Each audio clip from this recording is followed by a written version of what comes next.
Hello, I'm Svitek, and recently I went through an experience that made me reflect. And in so doing, I started writing down my thoughts. And it wasn't necessarily for anything, but when I was finished, I was like, wow, I was able to turn this into something useful that would benefit others. And so I want to share you what I wrote without any preface. So we're just going to dive right into it. Being measured is often confused with being bold or crazy. Here's an example. When I announced that I wanted to film a feature film in Colombia, people were baffled. Not only by the decision, but also how I'd pull it off. Though I didn't know all the answers, I knew I could work through them. But it all started with the first choice to simply go do it. That can sound brash and irrational, but I promise you much thought went into it. I share this because in studying people that inspire me, this seems to be a similarity. Nothing is random, it's calculated. That's how I am in many aspects of my life, which is why it stings so bad when it doesn't go the way as intended. Sometimes you can adjust and get the desired outcome. Like in soccer, every team suffers during a match. Real Madrid was emblematic of this in last year's Champions League. They always seemed to be on the ropes and yet pulled off miracle after miracle until they won the championship. And when it comes to soccer, I too know how to will myself and others to victory. Not always, but more often than not. That's because I've played the game and understand it intimately. The same logic can be applied to filmmaking with me. Though there aren't clear-cut rules like with soccer, I've been in this game, so to speak, long enough to know which tricks and resources to utilize to make it happen and make it good. But in the game of life, players come and go, the rules are changeable, and ultimately it has no endpoint.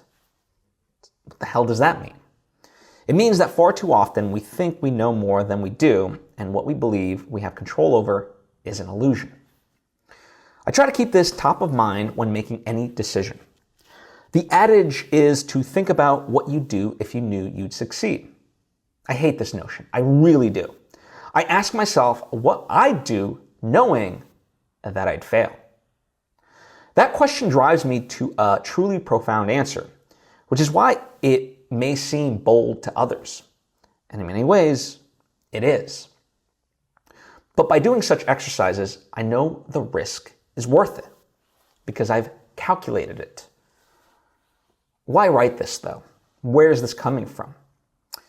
Recently, I met someone who I felt a deep attraction to, one that I felt was worth pursuing. Again, I'm measured, and with such cases, I don't like to waste anyone's time. All that to say, it was significant to me. But it wasn't meant to be for reasons outside of my control. It's in those moments that the ego likes to chime in with, she didn't give you a real shot or whatever, because truth be told, it's not like we'd hung out much. Just 3 times really, and one could debate whether they were actual dates since nothing remotely physical happened. Not even hand-holding or anything like that. We were just getting to know each other. So it could make sense to have that knee-jerk reaction, right? Except that's only coming from that bruised place of wanting the world's narrative to fit through one's subjective lens. It doesn't, and the truth is, as I reflect on the experience, I'm very grateful for the opportunity, because she could have rejected me outright. There was a moment when we both had an honest conversation, and if there was a future, it seemed slim to none. I did wonder if it was worth trying, given that it could be a long road. And one that, if I was to stand any chance at, would require a lot of work without any guarantees. Let me explain.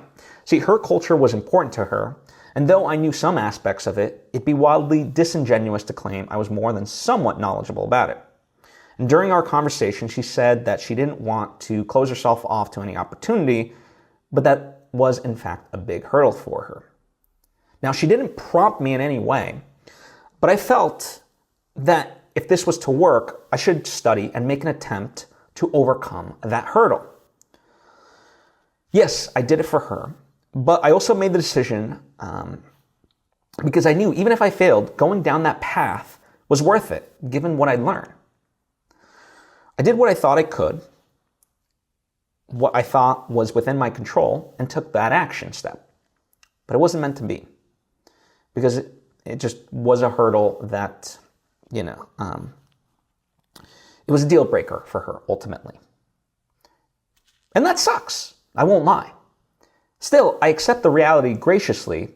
For one, because the reasoning behind it, why it didn't work, was something important to her.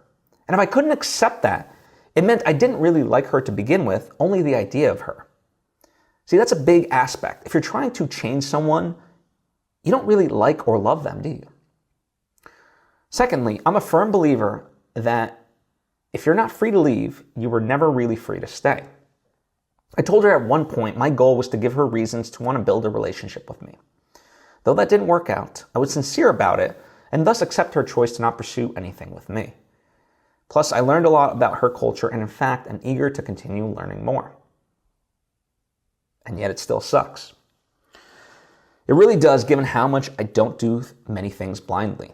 While I can't claim it as true heartbreak since we never went out, it is heartache nonetheless since I put my whole heart into the actions I take.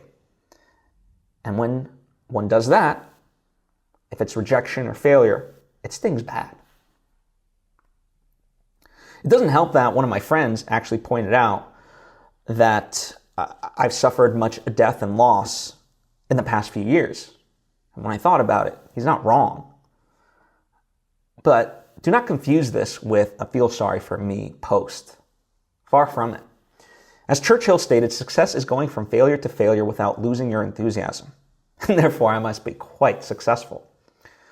I don't know fully what's ahead, but I'm still here. I'm still standing, and I will be, to paraphrase Antoine Fisher.